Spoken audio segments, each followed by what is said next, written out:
Vamos lá, meus irmãos, vamos lá. Começando aqui nosso terceiro dia de aula de História Eclesiástica 1.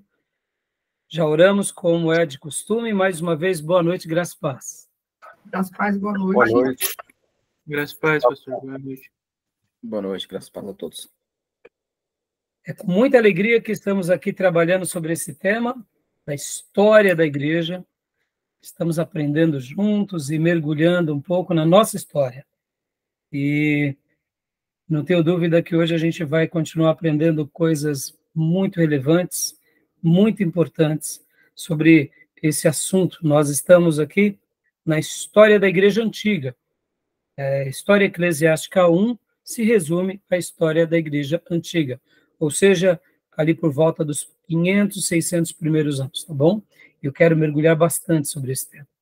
Bom, lembrando a todos os irmãos que as nossas aulas são gravadas para que vocês possam reaprender, ouvindo novamente esse material e assistindo essas aulas, para que aqueles irmãos que forem fazer esse curso em EAD também possam estar utilizando esse material, e aqueles que, por acaso, verem as nossas aulas e forem de outras igrejas e simplesmente forem ministrados, que vocês possam crescer também e serem bênçãos nas igrejas pelas quais os irmãos pertencem e servem.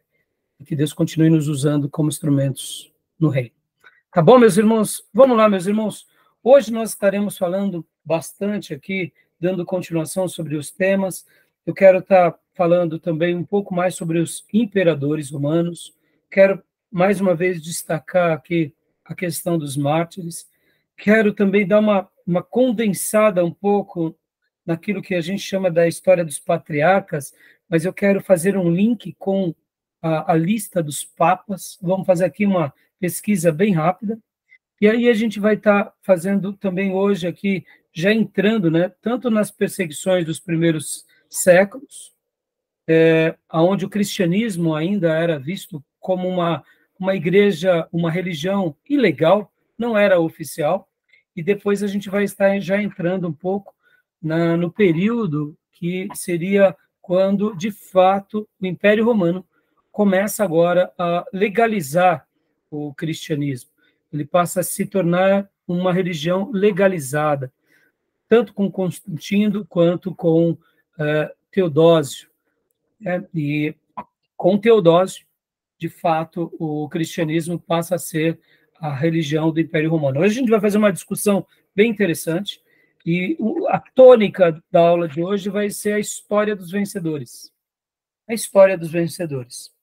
E antes de começar os assuntos, a gente vai ler um texto de Apocalipse, mas eu queria dizer que a Bíblia, ela conta, de fato, a história do cristianismo, o início, principalmente, mas eu diria que a Palavra de Deus é um dos únicos livros que não conta só a história dos vencedores, mas ela conta a história como de fato é.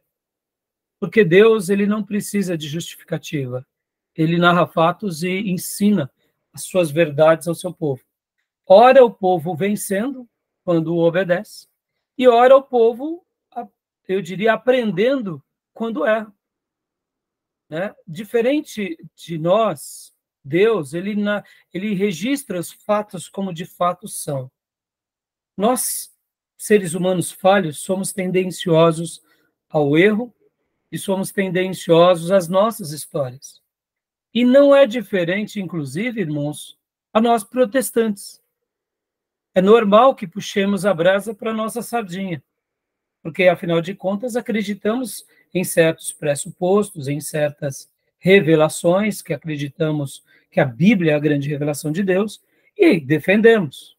Mas a gente tem que tomar um cuidado muito grande, porque, sabendo que somos falhos, e sabemos que somos tendenciosos, podemos também, eu diria, exagerar na tônica da história dos vencedores, valorizando ou supervalorizando acontecimentos e, ora, menosprezando outras coisas que talvez nos envergonhem, como, por exemplo, falar um pouco das nossas falhas e dos nossos erros.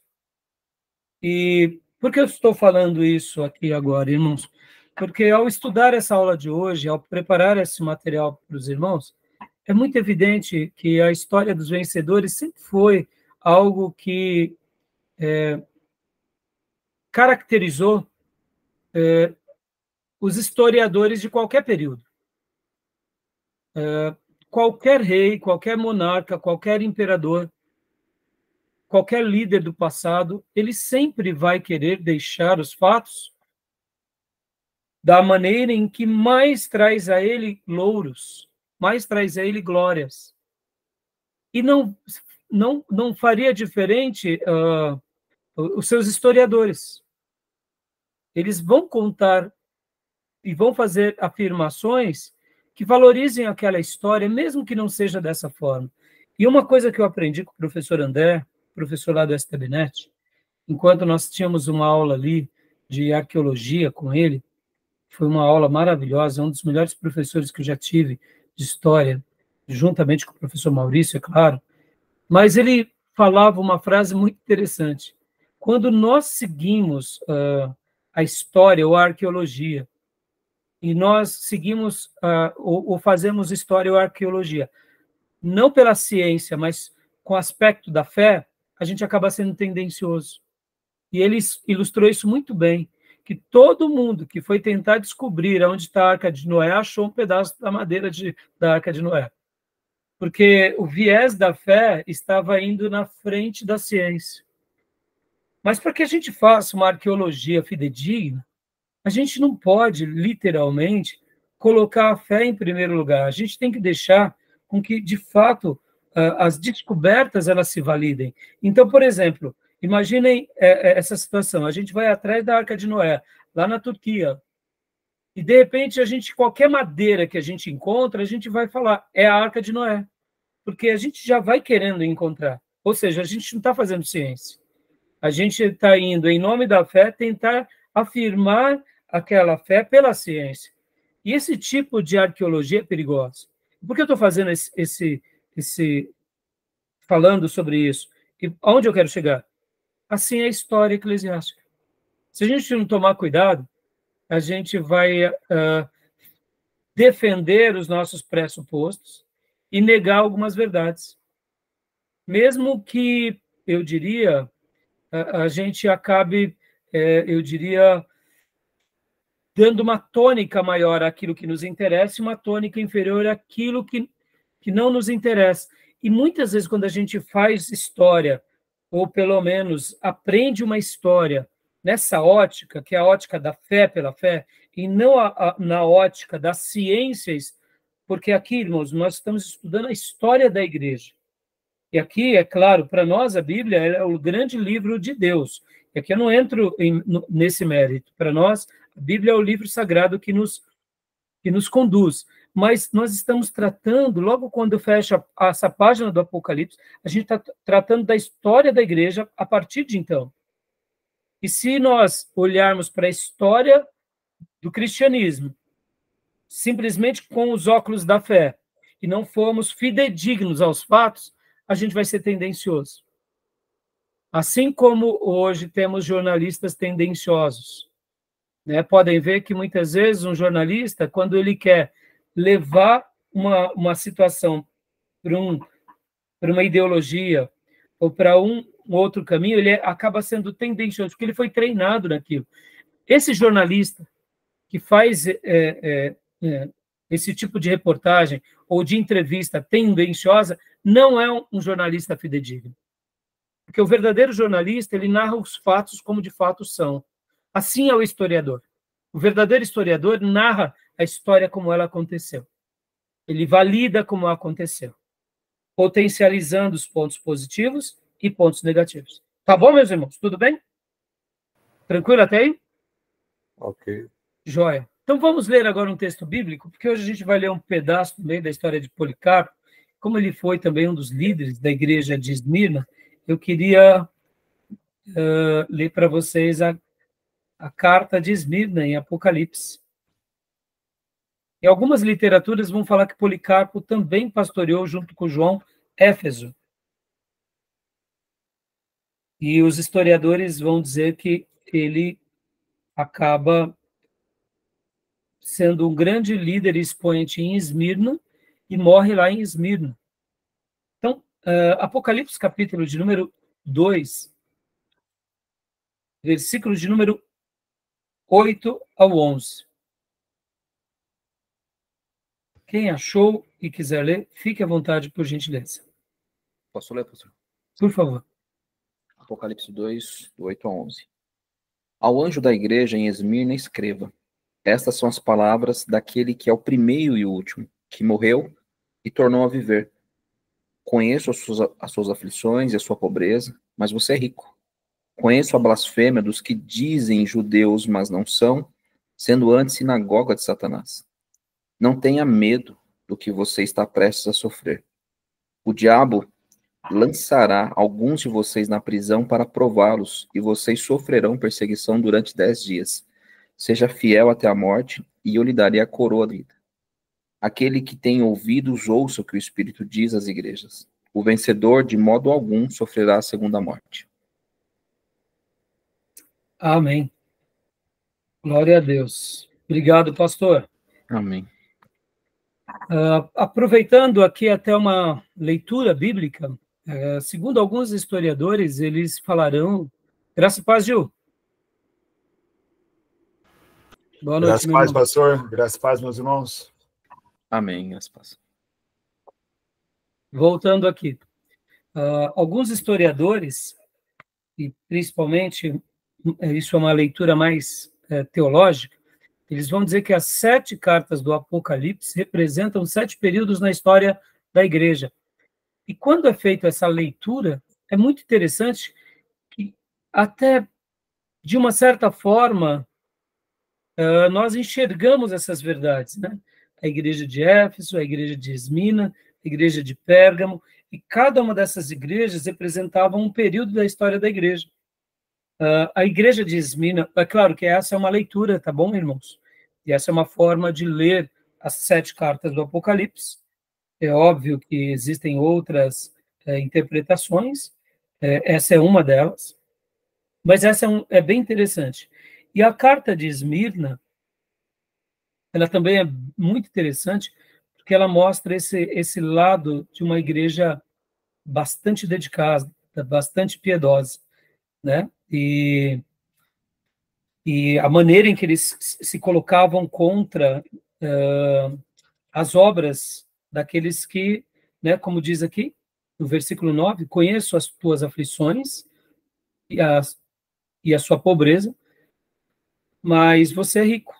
Conheço a blasfêmia dos que dizem judeus, mas não são, sendo antes sinagoga de Satanás. Demonstrando aqui, nessas linhas tão importantes, a maneira dessa igreja, como eles foram dedicados. E no versículo 10, né, como o pastor Johnny leu, não tenha medo do que você está prestes a sofrer. O diabo lançará alguns de vocês na prisão para prová-los. Vocês sofrerão perseguição durante 10 dias. Seja fiel até a morte, e eu lhes darei a coroa da vida. Segundo alguns historiadores e teólogos, eles vão dizer que a igreja de Esmina exemplifica muito bem esse período da história da igreja que a gente está trabalhando aqui. Ele vai falar que a igreja que pertence à era dos mártires era a igreja de Esmina, uma igreja sofredora, né? E quando o Senhor fala 10 dias, seria um período de tempo, não que fosse 10 meses ou 10 anos, mas um período aproximado, ou uma metáfora de perseguição. Tá bom, meus irmãos? Bom, meus irmãos, há pouco eu tinha falado da história dos vencedores. Ficou alguma dúvida sobre quando eu falei sobre a história dos vencedores, com relação à história eclesiástica? Querem fazer alguma pergunta, alguma colocação? Só um detalhe que você falou antes, sobre ser tendencioso a fazer uma pesquisa, até sobre arqueologia, sobre questões de evidências bíblicas, né, de Noé, enfim, de elementos que comprovam, né? Só que você falou que tem uma influência, mas por outro lado também tem uma influência Por exemplo, se o arqueólogo, o cientista, se ele for preconceituoso, ele vai fazer o contrário também, né? Sim, sim. Não, essa tendência é para todos os lados, Júnior. Uhum. Por isso que eu disse, por que utilizei essa frase, Júnior, sobre a história dos vencedores, né? Para que a gente tenha cuidado antes de fazer afirmações, para que a gente averigue os dados, procure saber melhor, porque nós somos tendenciosos. E a gente vai hoje ver bastante tendências aqui. Tendência ora pelos romanos, pelo império, tendência ora pela política, tendência ora pela nova igreja que surgirá, né? Porque hoje a gente vai trabalhar aqui, ainda no cristianismo, e principalmente naquilo que chamamos de catolicismo, antes do romanismo. Há uma grande diferença do catolicismo até Constantino e depois com Teodósio. Ou seja, depois deles, ali praticamente inaugura o romanismo. Não como conhecemos, mas ali já é o início. Então vai ser bastante interessante, porque que você acaba de dizer, Júnior, como que um verdadeiro profissional na área da arqueologia ou na área da história ele faz? Ele narra os acontecimentos. E ele deixa com que a ciência, no caso do arqueólogo, ateste mesmo se aquele achado é daquele período, daquele povo. Se não é, volta para a estaca zero. Ele não sai à procura de evidências. As evidências serão confirmadas pela história, pela arqueologia, pelas descobertas. Isso faz parte da nossa tendência. A gente é tendencioso, irmãos. A gente tem que ser franco sobre isso. Os grandes jornalistas, os grandes historiadores, eles procuram não serem tendenciosos, porque senão a gente acaba sempre olhando só num prisma daquilo que nos favorece, daquilo que é mais conveniente. E é por isso que uma mente treinada, ela é uma mente que critica todos os pressupostos, mas ela não faz aquela crítica da negação, ela faz uma crítica querendo aprender a verdade, ou o que de fato aconteceu. Então, meus irmãos, vamos lá. Né? Hoje vai ser legal esse assunto, porque a gente vai fazer vários apontamentos aqui. Na última aula, meus irmãos, eu tinha dito para vocês que nós estaríamos lendo um material, inclusive que a professora Aparecida tinha dado, que eu já passei para vocês, a história do resumo. Não vai dar para a gente ler tudo em classe, né? Só vou compartilhar agora rapidamente com vocês algumas páginas, rapidamente aqui. Olha só. Como eu disse para vocês, nós não conseguiremos ler muita coisa em classe, por isso que vocês têm que ler muito, né? Essa é a matéria, uma das que mais nós leremos. Claro, seminário teológico não tem como ser feito sem leitura, né, irmãos? Mas história eclesiástica, então, se lê um pouco mais. Aqui, só recapitulando, né, os acontecimentos históricos do ano 50 até o ano 100, né, as viagens de Paulo, Tiago, irmão de Jesus, quando escreve a carta, possivelmente, no ano 49, o primeiro concílio de Jerusalém, né, deve ter sido ali em Atos, capítulo de número 15, né, possivelmente deve ter sido no ano 52, né, a primeira viagem missionária de Paulo se dá entre os anos 45 a 50, né, a segunda viagem de Paulo, 49 a 52, Paulo escreve Gálatas por volta dos anos 50, alguns vão dizer que a primeira carta escrita do Novo Testamento é Gálatas, outros vão dizer que é, no caso, Tiago, outros vão dizer que é Tessalonicenses. Então, assim, há um debate, né? Há um debate muito grande. Aqui é 53. 53 a 58. Temos a terceira viagem de Paulo, no ano 56. Aí, aqui as datas, né? Como a gente já aprendeu isso em Introdução ao Novo Testamento, tá bom? Só para reprisar um pouco os acontecimentos, né? E o apóstolo João escreve o Apocalipse por volta do ano 95, ou até um pouco depois, tá bom? A igreja perseguida, hoje a gente vai falar um pouco sobre isso, vamos falar continuar falando um pouco sobre o imperador, né, o imperador romano. E uma coisa que eu queria destacar aqui, meus irmãos, é a adoração ao imperador. A gente não pode esquecer desse ponto aqui. No Império Romano havia liberdade de culto para todas as religiões, desde que a pessoa do imperador também fosse incluída na adoração. Logo, esse daqui foi um terreno muito perigoso para qualquer irmão nosso que levantasse a mão e dissesse: Jesus Cristo passa a ser o meu Senhor. Por quê? Porque o imperador, e todo imperador, vocês sabem disso, alguns mais, outros menos, sempre foram vaidosos e eles queriam ser adorados. E aqui, como diz, né, o texto, à medida que o cristianismo crescia, a igreja sofria cada vez mais oposição por parte da sociedade pagã e do próprio Estado, uma vez que a obediência da adoração ao imperador ficava explícita. Então, a gente sabe disso, e a gente sabe dessa prática, né, desse pano de fundo, a gente já trabalhou aqui, e a gente começou até trabalhando um pouco sobre esses fatos. Hoje, por exemplo, também, eu vou trabalhar um pouco aqui com vocês, eu vou pegar um pouco a história da igreja em quadros. A gente vai ver aqui alguns quadros bem curiosos, algumas figuras para ajudar a gente a compreender melhor essa fase tão difícil da igreja, que foi esse período tão sombrio da igreja cristã, tá bom? Vocês têm que lembrar que a cultura grega e romana, ela era pagã, né? Então, assim, adorar aos ídolos não tinha nenhum problema, desde que agora o imperador também fosse adorado. Tá bom, meus irmãos? Os cristãos eram acusados de ateus por isso. Como? Os cristãos eram acusados de ateus por isso, porque eles não adoravam o imperador. Sim, e é por essa razão que aqui também vai surgir o quê? Vai surgir esse período de reuniões secretas, onde os cristãos fugiam, muitas vezes, e adoravam nos lugares mais estranhos e esquisitos, até mesmo nas catacumbas.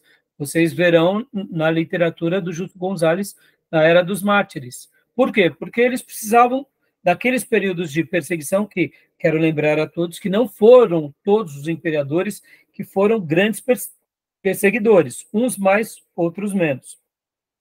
Mas, quando eles precisavam, eles iam adorar a Deus nos cemitérios, porque era um lugar que eles tinham ali uma certa tranquilidade, ou nas catacumbas, né? Então, era um período muito difícil para os nossos irmãos, tá bom? E aí, bom, a gente já leu algumas coisas, aqui temos, nesse material aqui, mais uma síntese, né, de todo, eu já vou voltar aqui para isso. Eu quero agora trazer um outro slide para vocês, que é esse slide aqui. Deixa eu colocar aqui para vocês, que ele é bem interessante. Quero mostrar aqui para vocês, só para a gente refrescar um pouco a memória desse período também da história, e esse slide eu achei muito curioso, que ele mostra também um pouco, ele traz de uma forma assim, bem objetiva aqui, esse período da igreja, olha só, dos imperadores e também dos momentos, só para a gente ter... eu sei que, irmãos, como eu disse já nas aulas passadas, história da igreja, história eclesiástica, a igreja ela está inserida num contexto. Qual era o contexto? Contexto romano, mas em todas as demais cidades. O imperador era a grande autoridade. Então, os nossos olhos não podem... a gente tem que lembrar que o imperador romano, o Estado romano, e tudo aquilo que eles faziam afetava diretamente a igreja cristã. E esse quadro aqui mostra um pouco, né, sobre os vários imperadores, e aqui ele é bem curioso, porque olha só que legal.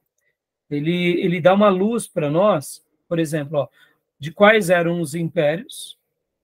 Aqui, por exemplo, Tibério, imperador romano, ó, do ano 14 ao ano 37. E o que eu acho legal aqui, que vai falar um pouco sobre a política. E esses detalhes aqui, por exemplo, que nem aqui, ó, política neutra. Os mártires foram Estevão, possivelmente aqui por volta do ano 35. Então, ele vai trazendo uma síntese bem curiosa, esse slide, né? Aqui, ó, Gaio, ou Calígula, do 37 a 41, também política neutra. É aqui também onde já começa uma certa perseguição aos judeus lá de Roma. Lembra que na última aula a gente falou, inclusive, de Nero, e a gente vai ver mais hoje um pouco. Então, aqui, possivelmente, foi durante ou o final do Império de Calígula ou o início de Cláudio, que Tiago, no ano 42, possivelmente foi transpassado a espada. Aí as datas, elas acabam, nós não sabemos direito qual foi a data, né? Alguns historiadores falam uma data, outros falam outra, é um pouco incerto. Mas aqui, Nero, e aqui, olha, só com Cláudio, por exemplo, aqui a gente vai ver uma cruz e esse outro sinal. Então, ó, teve perseguição com Cláudio, mas também teve uma política neutra. Já com Nero, pode ver que só tem a cruz, remetendo à ideia da perseguição. A primeira perseguição oficial no Império começou em Roma, depois do grande incêndio de Roma em 64 depois de Cristo. Mártires aqui foi Pedro e Paulo. A discussão de que Pedro foi crucificado de ponta cabeça em Roma é outra coisa que a gente deduz. Alguns vão dizer que sim, outros vão dizer que não. Paulo, sim, foi em Roma. Pedro, a gente não sabe afirmar. Mas olha como é interessante. E aqui, ó, pode ver, ó, política importante. Percebam que aqui tem um destaque, né? Uma estrela. Então, eu gosto muito desse slide, porque ele dá uma alusão àquele imperador e a história dele de uma forma mais tranquila. Ó, Vespasiano, 69 a 79, Tito, 79 a 81. Quando Tito destrói o templo no ano 70, ele ainda não era imperador, ele era um general. Né? É interessante essa ideia, né? Muitas vezes a gente fala assim, o imperador Tito, no ano 70, destrói. Não, naqueles dias, Tito era um general, que vai lá em Jerusalém e destrói o templo. Então, o templo cai com o Tito, no ano 70. Inclusive, aqui poderíamos colocar esse acréscimo, né? Domiciano, também aqui teve perseguição, do 81 a 96. João é exiliado na ilha de Patmos e exílio de Domitila, desenvolvimento do culto ao imperador. Aqui o culto ao imperador fica muito mais aguçado. Aqui Mártires, Flávio Clemente. Nerva, política positiva. Temos vamos dizer assim, uma mudança no governo. João e Domitila libertados. Percebam que, olha como é interessante esse slide, né, irmãos? Nos dá uma noção de como os governos, ora, eram mais pacíficos ou neutros, política neutra, ora, bem acentuados na sua perseguição, né? Agora, com Trajano também temos aqui a estrela, pode ver, política importante, do ano 98 a 117, tivemos perseguições e também uma certa política neutra. Carta de Plínio, Bitínia, não procurava os cristãos nem aceitava acusações anônimas. Inácio de Antioquia, aí aqui também, olha, é um bispo, Inácio de Antioquia. Hoje vai ser legal, eu quero fazer uma ponte. Hoje eu vou gastar bastante tempo aqui com os imperadores e depois a gente vai gastar bastante tempo também com os pais da igreja. Vou fazer uma simples citação dos mártires, porque, irmãos, o livro ele vai contar muitas histórias para nós dos mártires. E eu até quero aqui perguntar para vocês quais das histórias dos mártires mais têm marcado vocês. Não quero dedicar muito tempo aos mártires, não porque eles não sejam relevantes. Pelo contrário, irmãos, a nossa história foi escrita com o sangue dos mártires, como alguns professores e teólogos já nos ensinaram. Então, a gente está aqui por causa desses grandes homens de Deus. Mas é que o livro do Justo Gonzalez, assim como os outros livros, eles vão mostrar isso de forma maravilhosa. Então, eu quero que vocês até debatam e comentem aqui conosco, tá bom? Olha só, agora voltando aqui para Trajano, né? Então, agora, logo em seguida, Adriano. Adriano, ano... Opa, só um segundo. Ano 138 a 161, mais uma vez perseguição e política neutra. Policarpo de Esmina, ano de 155 a 156. Ele também era considerado um bispo, né? Pode ver, ó, Inácio de Antioquia e Policarpo. Agora, olha que interessante. Deixa eu já fazer uma pergunta aqui para vocês, porque isso é muito legal, irmãos. Por que Policarpo e por que Inácio não eram chamados de apóstolos, sendo que eles foram os sucessores dos apóstolos? Guarde isso, isso é muito interessante, hein? Eles não poderiam ser chamados de apóstolos, sendo que eles foram treinados aos pés dos apóstolos? É porque o apostolado terminou ali no final, né, com Paulo, e eles ganham nova nomenclatura, né, bispos.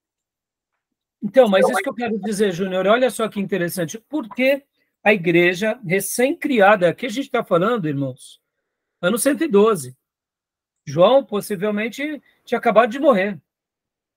Porque o próprio João não chega em Inácio, em Policarpo, impõe as mãos e fala assim, vocês também são apóstolos. Você entende o que eu quero dizer? Ou porque eles não se autodenominam. Percebam, os 12 apóstolos, eles foram considerados, foram levantados, mas não tinha sucessão apostólica. Não havia essa vaidade na igreja primitiva de sucessão apostólica. Porque cada pastor e cada líder, seja ele um pastor, seja ele um presbítero, um bispo, eles estavam firmados na doutrina apostólica. Então, para eles bastavam. Eles não tinham essa vaidade. Eu estou sendo enfático aqui com essa questão, porque aqui a gente está falando de história eclesiástica. Mas já já a gente vai fazer uma discussão também um pouco do papado. E lembra que há pouco, logo no início da nossa aula, eu falei a história dos vencedores? Ou seja, quando se escreve a história a partir dos seus prismas para justificar os seus credos ou dogmas, a gente vai colocar eles como santos, mas eles nunca se colocaram como santos. Vão colocar eles como uma pessoa beatificada para dar essa ideia de católica, mas eles nunca tiveram no seu ministério essa vanglória, e isso vai nascer depois, lá na frente, com a Igreja Católica Apostólica Romana, lá na frente, depois do VI século, VII século, e isso só vai ser consolidado e massivamente dito na Contra-Reforma. Por isso que eu estou sendo enfático aqui. Né? Mas, assim, lembrem disso que eu já estarei por satisfeito. A sucessão apostólica não havia necessidade nos pais da igreja, porque eles estavam firmados sobre a doutrina dos apóstolos. E isso para eles bastava. Eles não tinham essa vaidade. Já já também, hoje nós não vamos gastar muito tempo sobre o cânon, mas eu quero fazer um apontamento muito importante aqui sobre o cânon, porque há uma outra ideia, que é uma outra falácia, de que os pais da igreja vão remontar o cânon do Novo Testamento. Eu não creio nisso. Aqui nós já temos Inácio, nós já temos Policarpo, ele já tem praticamente quase que o cânon. Praticamente. Havia outras literaturas? Havia. Mas para eles isso era muito claro e convicto. Os apóstolos não escreveram aleatoriamente achando que poderia o texto deles ser um dia um texto inspirado. Não, os apóstolos e os escritores do Novo Testamento escreveram conscientes que eles estavam fazendo parte da revelação de Deus na história. Logo, a igreja primitiva tinha como doutrina o Velho Testamento e o Novo Testamento, os escritos dos apóstolos e os dos discípulos que escreveram debaixo da autoridade apostólica. Eles não tinham dúvida disso. Ou seja, essa igreja recém-criada, ela já tinha isso como clareza absoluta. Essa ideia que a igreja neotestamentária, ou a igreja primitiva, ela não tinha clareza, ela só tinha como escritura o Velho Testamento, eu não penso assim. Alguns historiadores vão partir desse pressuposto. Na minha opinião, isso acaba sendo uma falácia da Igreja Católica Apostólica Romana para ela mostrar a autoridade dela no cânon. Mas aí a gente já vai chegar lá, tá bom? Beleza? A expressão que Paulo usa lá, que ele é o último dos apóstolos, reflete essa questão do encerramento. Sim, embora sim. ele fala que uns para apóstolos, outros para isso, para aquilo, mas ele expressa lá que ele era o último dos apóstolos, quando faz a reunião lá de Gálatas lá. Então, é claro, ele não fecha como se não existissem, porque a gente vai ver, Júnior, inclusive, como discussão, nós vamos trabalhar isso em eclesiologia, quando falarmos sobre os dons ministeriais, que o Novo Testamento, quando pegamos partes do Novo Testamento, quando Timóteo escreve as cartas com Paulo, Silvano, ou Silas e Barnabé, eles estão escrevendo na mesma autoridade apostólica. A gente vai ver várias cartas. A gente vai ver essa discussão. Então, sim, Paulo, quando ele fala ali que ele é tipo o último do apóstolo, é porque, de fato, ele foi nascido fora do tempo, na semelhança dos 12. Mas ele se sentia como esse apóstolo. Ele não é contundente de dizer não existem outros apóstolos, mas o momento em que ele vivia, isso que eu quero dizer, e a igreja vivia, toda a igreja validava Paulo, e podem ver que quando Timóteo, Silas escreve, e até o próprio Barnabé, ora escreve junto com Paulo, eles escrevem na autoridade, junto com a autoridade de Paulo, e nunca como pessoas emancipadas. O próprio Judas e o próprio Tiago, quando escreve, os próprios apóstolos, a gente vai ver, né, não só pela tradição da igreja, mas dando esse respaldo tanto a Judas, irmão de Jesus, quanto a Tiago. O que eu quero destacar aqui é que, logo enquanto a igreja era uma igreja recém-criada ali nos primeiros anos, no ano 35, no ano 40, não tinha ainda, de fato, texto. Isso é uma verdade. Mas vai surgindo os textos ali por volta do ano 40, do ano 50, e principalmente a partir do ano 50 e 60. Os textos sagrados vão surgindo. E a igreja vai tomando conhecimento dos textos sagrados, e nós não podemos esquecer que muitos apóstolos estavam vivos. Então, na realidade, o Novo Testamento estava sendo escrito in loco, juntamente com a autoridade apostólica. Os apóstolos vão morrendo, mas essa igreja vai sendo conservada, os textos vão sendo trocados e compartilhados. Então, quando a gente chega ali no ano 95, no ano 100, com João, com o livro de Apocalipse e com o Evangelho de João, que possivelmente foi o último evangelho a ser escrito, e as cartas, então, principalmente os evangelhos, porque as cartas possivelmente foram escritas antes do evangelho, a igreja já tinha esses textos, já fazia parte do cânon. Ou seja, nós não podemos esquecer que mesmo que uma informação demorasse a chegar, ela chegava. Porque aqui os cristãos estavam morrendo por causa de Cristo. Ou seja, eles não estavam brincando, não eram crentes nominais. Então, quando chegamos ali no primeiro século, e já viramos no primeiro século, para o segundo século, 100 e pouco, 110, 120, essa era uma ideia muito recorrente entre eles, do que eram textos sagrados. É claro, tinha outras literaturas, como a gente viu na aula passada, tinha os escritos apócrifos, os livros que não é os evangelhos apócrifos. Então, também circulava entre eles, mas era muito claro entre eles o que era uma literatura e o que era outra. Nos períodos de paz, a igreja ela desfrutava de tudo isso, e a gente tem que lembrar que a fé, irmãos, a gente não pode fazer essa leitura de que a fé dos nossos irmãos era uma fé nominal. Podem ver que quando a gente tem aqui esses períodos, como, por exemplo, com Cláudio, depois com Nero, depois com Domiciano, depois com Trajano, depois com Adriano, Antonino, o Pio e Márcio, percebam, olha aqui quantos períodos de perseguição. Então, a igreja tinha períodos de paz. Algumas perseguições eram muito mais severas, outras menos. Mas eu estou fazendo esse comentário aqui com vocês simplesmente porque hoje, dentro da nossa aula, eu quero olhar isso de uma forma muito interessante para a gente quebrar alguns pressupostos, entendeu? Tá bom? Tudo bem? Mais algum comentário, Júnior? Não, era só isso, porque essa transição aí de apóstolo e ficou, depois com os pais da igreja, entrou a figura do bispo e dos anciãos, né? Então, o bispo já existia, pode ver aqui, ó, Inácio e Policarpo, aqui, ó, Justino, 165, Fontino de Leão, e a Blandina, olha só, deixa eu pegar aqui, por outro que está melhor, ó, pode ver, também ele era bispo, né? Percebam, a figura do bispo já estava sendo consolidada. Eu quero lembrar, irmão, o que era o bispo, né? O bispo nada mais era do que o pastor que tinha mais proeminência, o pastor que tinha mais destaque. Naturalmente, ele tinha essa consideração, né? Então, aqui, só para a gente, fatos e acontecimentos, para a gente concluir aqui, ó, 177 perseguições ferozes na Gália, Leão e Viena. O outro slide aqui, paz e perseguição no Império Romano.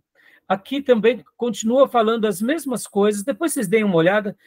Eu acho que isso tudo aqui, irmãos, é muito interessante. Ó. Podem ver períodos de certa política passiva, Sétimo Severo, perseguição passiva, Décio, perseguição, Valeriano, intercalou. Aqui, ó, de 260 a 300, vários imperadores, um período de paz bem interessante. Diocleciano, aqui começa uma fase muito interessante. Perseguição e política positiva. Galério e depois Constantino. Hoje a gente vai trabalhar bastante também um pouco sobre Constantino e depois vamos falar sobre Teodósio. Vai ser bem interessante. Eu estou fazendo esse comentário aqui, irmãos, porque a gente não pode perder de vista que aqui está tendo uma mudança na chave. Qual é a mudança na chave? É um cristianismo que atende principalmente os pobres, e eles são perseguidos. As classes mais altas ainda não estão sendo atingidas. Elas começam a ser atingidas aos poucos, e essa mudança vai se dar de uma forma, eu diria, com mais propriedade aqui, na virada do século, entendeu? Entre o século II e o século III, ou melhor, século III e o século IV. Ali começa a atingir algumas camadas mais importantes da sociedade, e ali começa a ter uma mudança na chave. O Império Romano começa a passar por grandes problemas internos, e então, também, a gente vai ver aqui alguns acontecimentos bem curiosos, que por essa razão o cristianismo também vai tendo mais proeminência, porque, afinal de contas, já que eu mencionei há pouco que os nossos irmãos não eram nominais, os nossos irmãos estavam dispostos a morrerem, logo, o que acontecia com eles? O testemunho deles era a grande mensagem de conversão para muitas outras pessoas, de proclamação do evangelho. Agora, irmãos, eu vou abrir aqui para vocês, então depois vocês olhem com calma esse material, tá bom? Agora aqui, deixa eu só aproveitar, deixa eu mostrar para vocês do material aqui, a história da igreja, como que é o nome mesmo do livro? A história da igreja em quadros. Olha só que legal esse material, irmãos. Esse livro é muito bom, recomendo aqui que vocês comprem. Eu vou estar compartilhando apenas algumas páginas aqui para enriquecer a nossa aula. Olha só, deixa eu compartilhar aqui com vocês. Alguma pergunta, meus irmãos? Não, por enquanto não. Não? Tá. Olha só. Os símbolos do cristianismo, né? A gente lembra muito dos símbolos. Qual que é o símbolo? Lembra o alfa e o ômega? A âncora remete à ideia de fé, como está lá em Hebreus, né? O pão e o vinho, nós conhecemos. Essas duas que remetem à ideia de Cristo em grego, né? A cruz, né? A pomba, fogo. Agora, olha que interessante, o peixe. Eu queria gastar um tempo aqui com o peixe, irmãos. O peixe. Vocês lembram dessa figura do peixe? Vocês conhecem sobre esse símbolo cristão?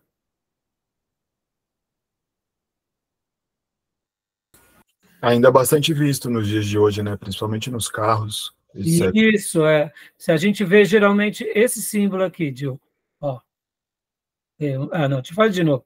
Virou uma baleia aqui de Jonas. Com o rabinho cruzado. Isso, aí melhorou, né? Na realidade, irmãos, olha só que interessante. Esse símbolo foi uma das marcas muito fortes nesse período da igreja perseguida. Por que razão? Quem aprendeu? Quem já leu? Comente aí conosco. O que aconteceu? Por que esse símbolo ele era muito importante? Salvo engano, era uma forma deles se identificarem, né, nas suas celebrações, para não deixar tão evidente que eles pertenciam a Cristo, e, consequentemente, não serem identificados e, obviamente, ser levados à morte. Acho que alguma coisa nesse sentido. Isso, alguma coisa nesse sentido. Vamos lá. Um código, né? Era um código, por quê? Por que o código? Eles estavam com medo de testemunhar Jesus? Ora, vamos dizer assim, não é questão de medo, é questão de sobrevivência, que nem aprendemos em ética, né, irmãos? Quando eles eram confrontados, eles declaravam que Jesus Cristo era o Senhor. Logo, se durante aquele período que acabamos de ver de perseguição, o imperador fosse muito vaidoso, eles estavam agora com a sua cabeça na guilhotina. Então, o que acontece? Quando eles estavam debaixo de uma perseguição muito grande, e eles estavam vivendo o seu dia a dia, a gente tem que lembrar, irmãos, que aqui a gente está falando de, pelo menos, a gente tem que lembrar que as perseguições começam ali por volta, várias perseguições começam logo no início da igreja primitiva, tem a diáspora, mas a igreja continua passando grandes embates em onde quer que ela vai. Ora por judeus, ora por outros povos, e agora nasce um novo perseguidor, que é o próprio imperador. Então, percebam que as oposições vão crescendo.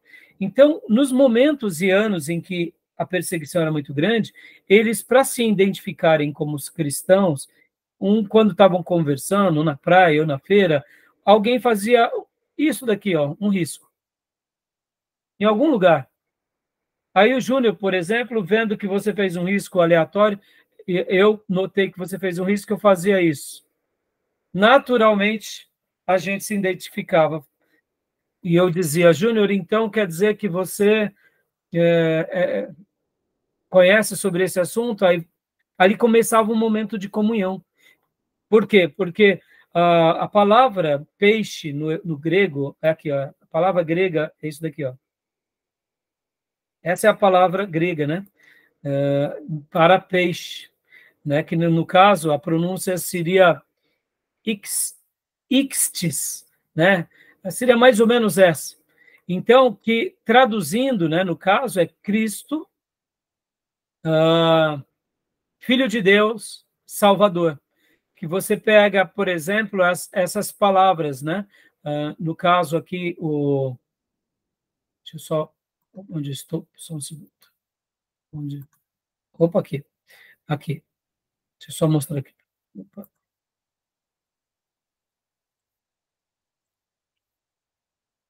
Voltando aqui. Aqui, irmãos. Seria mais ou menos isso. Jesus, o Filho de Deus, Salvador, que é o mesmo nome de peixe. Então, o símbolo, e no caso pode ver, ó, Jesus Cristo, Filho de Deus, Salvador, que era a palavra peixe em grego, né? Então, era uma maneira deles se identificarem diante das perseguições. Então, quando alguém fazia um risco, outra pessoa vinha e fazia o mesmo risco, isso era marcado ali para eles como um sinal onde eles se identificavam, tá bom?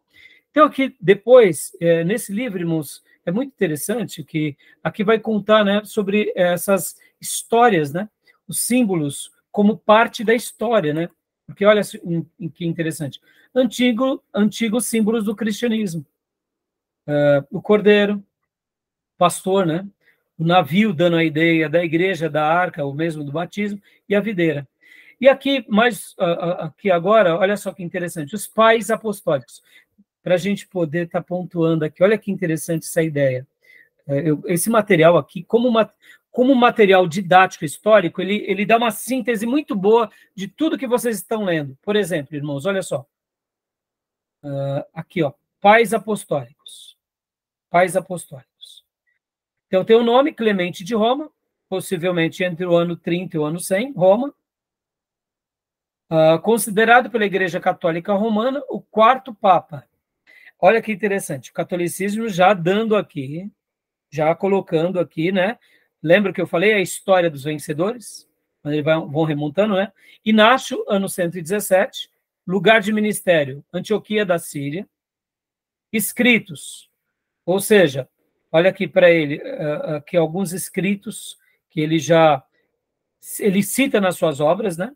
Fatos notáveis, suas cartas foram escritas a caminho do martírio em Roma. Opa, lembra que eu falei, ó, aos Éfesos, aos de Esmirna, Policarpo, destino que enfrentou alegremente.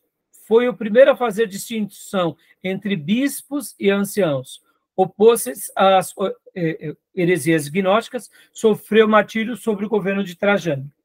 Hermas, pastor, final do século I, início do século II, lugar de ministério em Roma, aí tem os escritos dele. Barnabé de Alexandria, aonde ele estava, em Alexandria, né? Papias, em Hierápolis, Policarpo, em Esmirna, olha só, foi conhecido do apóstolo João, compilou e preservou as epístolas de Inácio, acredita-se que tenha resistido a Marcião, chamando primogênito de Satanás, foi martirizado sobre o governo de Antônio Pio. Né? Olha, continuando aqui no século II, Quadrato, século II, Ministério Atenas, Apologia, Aristides, início do século II, Atenas, também Apologia, Justino Mártir, do ano 100 ao 150, lugar de ministério, Palestina, Éfeso e Roma. Justino Mártir, ele tem muita coisa interessante, irmãos, nas obras históricas dele, né? Olha só que interessante, aqui as obras e os escritos significativos dele. Por que eu estou pegando esse segundo gráfico aqui, irmãos? Percebam, irmãos, Palestina, Éfeso, vamos pegar aqui, ó, Taciano, Assíria, Síria e Roma. Atenágoras, Atenas. Teófilo, Antioquia. Mileto, Sardes. Regisipo, Síria, Grécia e Roma. Deixa eu até dar uma pausa aqui nesse gráfico. Onde eu quero chegar? Quero chegar, já quando a gente for reabrir aqui a nossa matéria, eu quero fazer uma breve lição de casa com vocês aqui sobre a linhagem papal. Todos os papas. Uma lição de casa bem simples, mas vocês notarão que na reconstrução que o catolicismo dá dos papas, eles tentam colocar que a maioria dos papas são de Roma. Mas percebam que muitos pais da igreja, líderes e apologetas, aqui do primeiro e do segundo século, eles estão dos lugares mais variados. E por que eu estou gastando esse tempo aqui com vocês? Para mostrar aquilo que eu falei logo no início, a história dos vencedores. A história dos vencedores. Ou seja, nessa obra aqui é muito legal, porque aqui, ó, mais uma vez, rapidinho aqui para a gente concluir agora, os pais da igreja do século III. Irineu, final do século III, lugar de ministério, Esmirna e Gália. Esmirna e Gália. Clemente, Alexandria, Antioquia e Jerusalém. Tertuliano. Cartago. E percebam, irmãos, Hipólito, Roma, tinham líderes em Roma, mas nem todos eram de Roma. Júlio, africano, Palestina. Orígenes, Alexandria e Cesareia. Cipriano, Cartago. Vão notando os lugares em que esses líderes estão. Gregório, Taumaturgo, Palestina e Ásia Menor.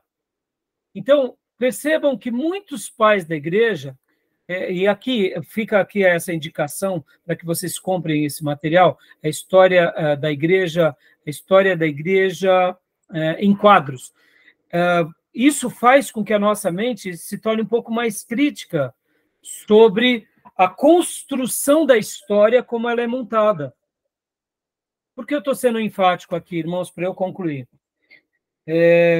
No segundo bloco, quando a gente for ver aqui a história como ela foi contada pelo catolicismo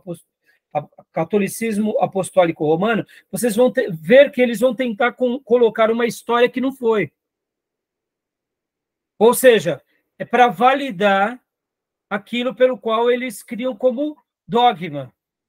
Mas só para eu concluir aqui esse ponto, irmãos, nós já trabalhamos isso em outras matérias, mas como é um assunto importante, nesses primeiros 4, 5 séculos, as igrejas elas tinham pelo menos 5 grandes lideranças, que eram chamados também do que os 5 grandes patriarcas. Aonde eles ficavam?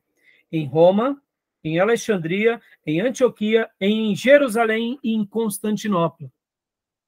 Ou seja, quando se tinha uma reunião ou um concílio, era levado todos esses grandes líderes para esses concílios. Ou, em outras palavras, se nós chegarmos e formos conversar agora com o catolicismo ortodoxo grego, eles vão contar a história segundo a opinião deles, e não segundo o catolicismo apostólico romano. Estão entendendo? Então, já, quando a gente reabrir aqui o bloco, eu quero mostrar um pouco isso para vocês, para quebrar alguns tabus. E aqui fica uma lição de casa para nós, irmãos. É aquilo que eu disse no início da minha aula. A história ela tem que ser contada como de fato foi. Nos acertos e nos erros, nos sucessos e nos insucessos. Se a igreja se enveredou para a política, se a igreja se perdeu com o imperador, se a igreja se perdeu na liturgia, ela se perdeu, ponto final. Se hoje nós estamos equivocados na nossa maneira de fazer igreja, a gente tem que pensar. E qual é a nossa base? As Escrituras. Por isso que essa aula a gente deve ver, não segundo a história dos nossos vencedores, mas segundo aquilo que Deus nos ensina na Bíblia. Porque pode ver, na Bíblia Sagrada, Deus fala do sucesso dos seus heróis, mas também fala dos fracassos dos seus heróis, começando com Abraão. E a história tem que ser escrita com esse prisma, para que a gente não seja tendencioso. Tá bom, meus irmãos? Tudo bem? Alguma pergunta, alguma dúvida? Tudo bem. Tudo tranquilo? Querem fazer algum comentário? Não. Não? A gente vai abrir o segundo bloco, vou falar um pouco sobre isso, quero mostrar para vocês, só para fazer uma crítica aqui. A gente vai depois também trabalhar nos slides aqui do professor André, e a gente vai dar continuação sobre esse assunto, tá bom? Beleza, meus irmãos? Tá bom? Tranquilo? Tranquilo. Podemos dar uma pausa para o nosso intervalo? Ok. Então, vamos para o nosso intervalo. Em alguns minutos a gente volta aqui, tá bom? Vou parar aqui a nossa gravação.